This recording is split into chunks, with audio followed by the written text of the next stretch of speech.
Zholy for 9211 coming at you with another video. This one's another 101 lesson for anyone who wants to learn, go up to the next level.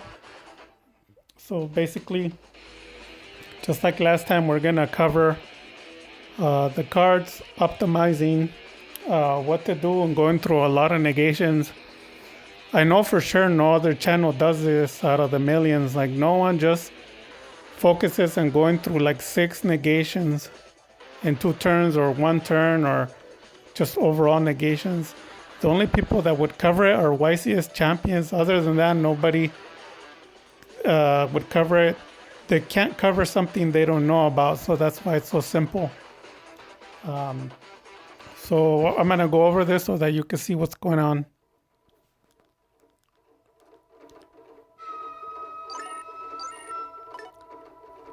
So at this point we have a Rod, Magician's Souls, Twin Twister, Restage, and a Red Eyes.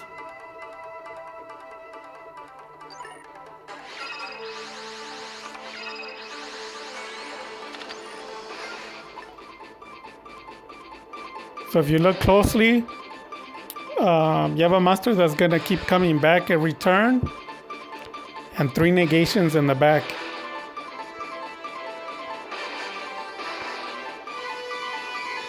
Slash interruptions.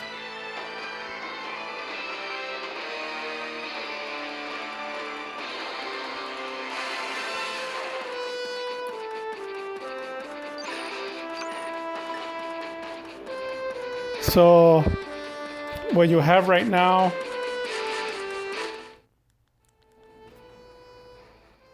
you can either utilize your bait, which is your preparation. Basically, you can go through an infinite impermanence, and you can also go through a 1 hand trap like an Ash Blossom. I'll explain why right now.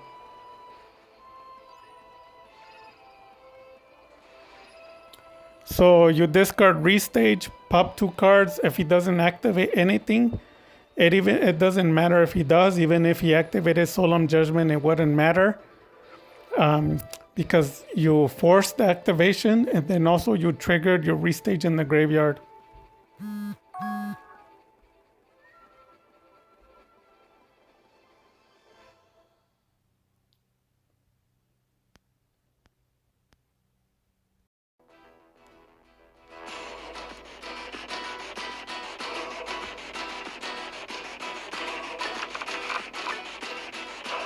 So you would want to play that first to negate whatever's coming next.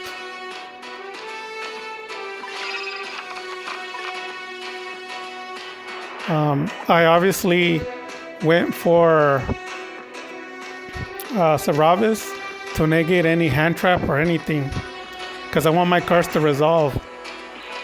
But on top of that, I can negate 1 trap.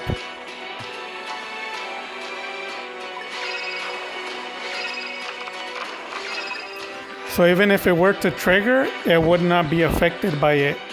Hand traps or traps on the field, or even a trap in this first turn, we would not have been affected. Their cards get burned, and the cards that you use, they're not burned because they utilize once and they can be re-utilized a second time, because you discard a card and it searches through your deck. So it's a discard plus a draw. And then the Saravis, it can negate and send it to the graveyard. Once it goes to the graveyard, it becomes it's a dragon in the graveyard. You can send a Dark Magician. Magicalized Fusion can bring Dragoon out. So every card does 2 to 3 things. If you can make a card squeeze 4 to 5 or 6 things from 1 card, the better.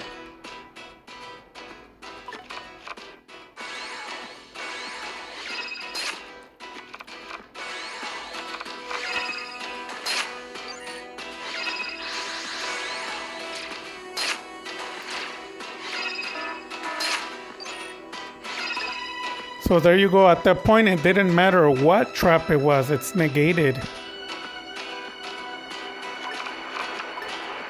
Sometimes it's Solemn Judgment. Sometimes it's Infinite Impermanence. Sometimes it's Skill Drain. Sometimes it's Solemn Judgment. Any trap works perfect. The DD Dynamite deck, sometimes you block their first trap, they're done. Then notice at the very end, once you draw all your cards from the deck, once the deck is leaked out to the maximum, you can't leak it anymore. That's when you trigger your Soul Servant. Because the deck is no longer a 40 or 35 card deck. Now the deck was just like around 27, 28 cards.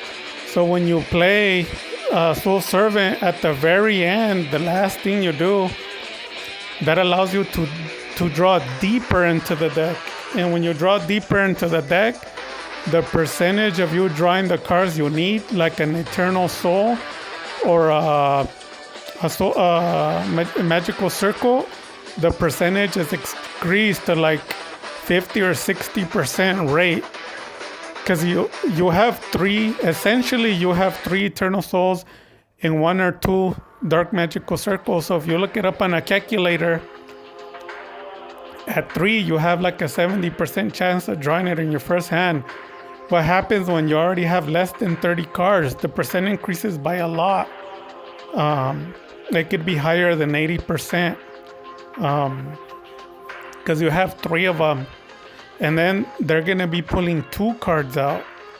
So at this point, you have 1 stopping traps, 1 Omni Negate, 1 Banish effect, and you can already enter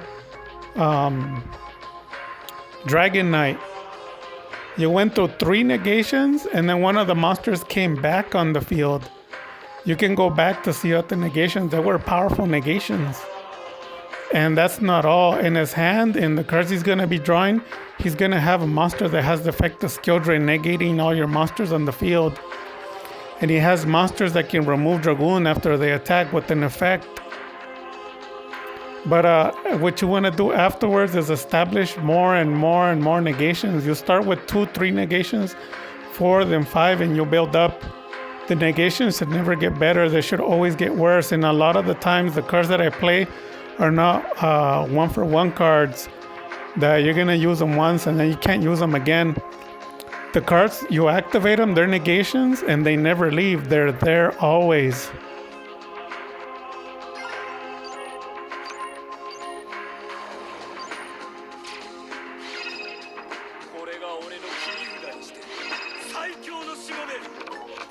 Then you have to work on the effect of Rod. With Dragoon, you should always discard Rod. I know people never do that, but Rod has to be discarded. It is the correct sequence. Because when you discard Rod, then you activate Eternal and you special summon Dark Magician, then you can trigger the Rod effect and it comes back to your hand. So at a technical standpoint, you never discarded anything, because if you discarded Rod but it's back in your hand, it equals you never discarded nothing. This is what I meant by optimal play, correct sequence.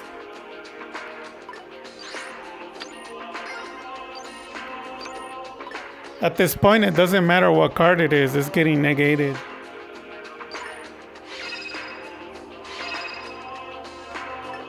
So he tries to pop the backfield, which is common. Dark Magician decks suffer from spell trap destruction. There's a lot of cards to protect your cards that you can utilize. And it's not like I'm just drawing cards and playing them. I'm going against negations. So as they're giving you negations, you're negating them back. It's fire against fire.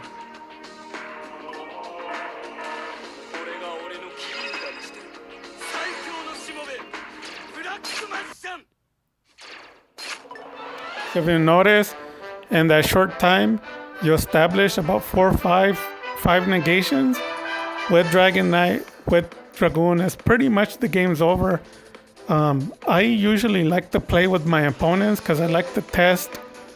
A lot of people are scared that you want to OTK them quickly. because you don't want to lose. But what you want to practice sometimes online, don't beat them. Um, you notice a lot of my videos, like more than 90% of my videos, I don't finish people off. I let them continue to play because I want to trigger all the effects of my cards in my field. Because the cards are meant to be played, so why should I win the duel? So what I do is I purposely don't attack. If you go back on like 95% of my videos, which is almost all of them, I can win the duels very fast, but I don't. I let them do the grind game and I just negate everything they do. A lot of people just surrender. Some people don't. And that's just the way it is.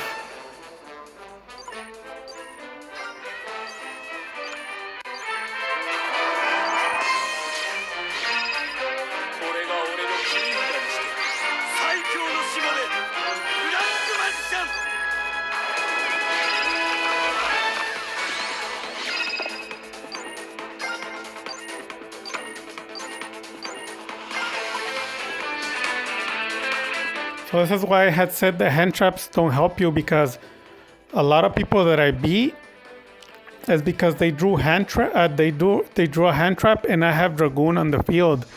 So if you notice, some of the times when you lose in Yu-Gi-Oh, you lose because you have hand traps.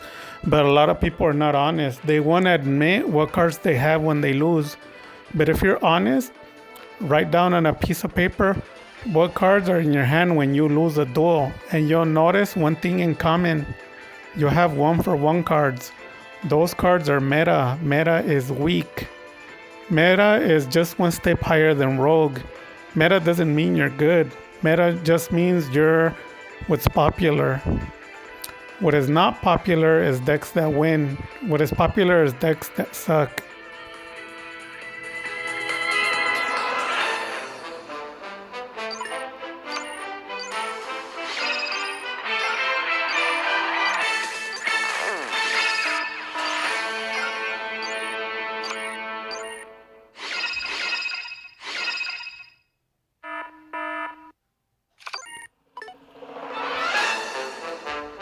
So at this point, you can count the negation. So no spell and trap destruction negation. That's 1 with Dragon Knight. 2 with left hand. 3 with the right hand. Then circle. You have 4 Dragoon. 5. And then Eternal Soul. 6. Then in your hand, you have Ross to draw more. And then you have more interruptions, negations in your hand, because if they try to attack a monster, you can boost it by 2,000. Then you can draw more cards with souls. And then I purposely build up my hand, and sometimes I discard cards. And what you're not paying attention to is I'm discarding rods, because I'm activating the Eternal Loop, which is Rod in the graveyard with the Dark Magician. So he comes back, then activate Rod, send Dark Magician back to the graveyard. It's a loop, it's a trap. Once you activate it, you should never break out of it.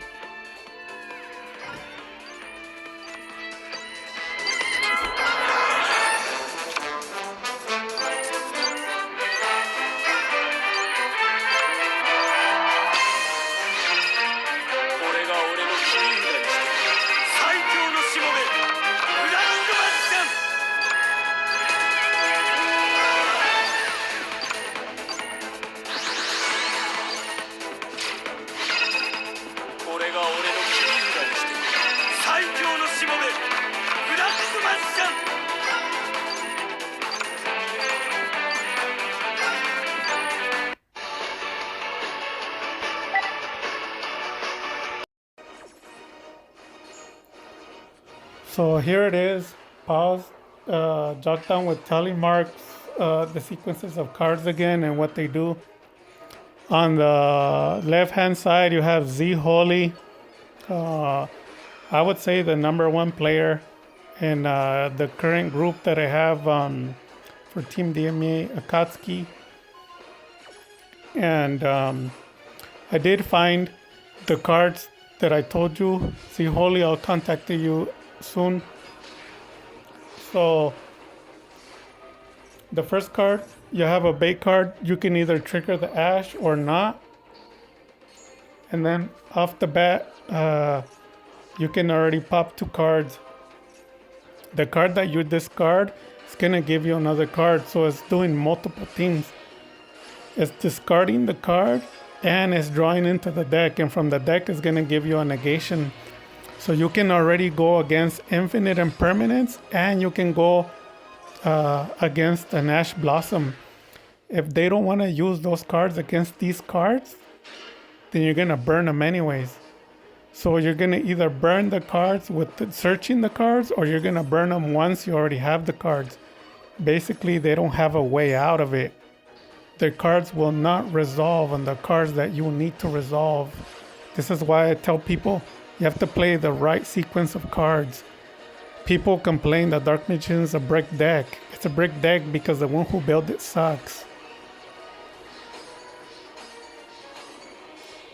So there you go. Red Ice is dead. You can make it live. Also, your preparation is a bait, but it's live. Twin Twister, and then Restage,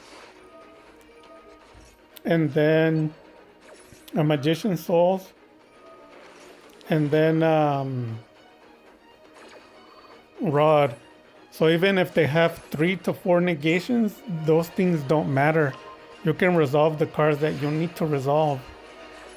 You can bring out Dragoon or anything you want. Just have to play in the correct sequence. Even if you had Infinite Impermanence and Ash Blossom, they have no effect on my deck. You can see there the tally marks represent the effects of the cards. You have to use them correctly.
So if you like the duo, his name is Zholy.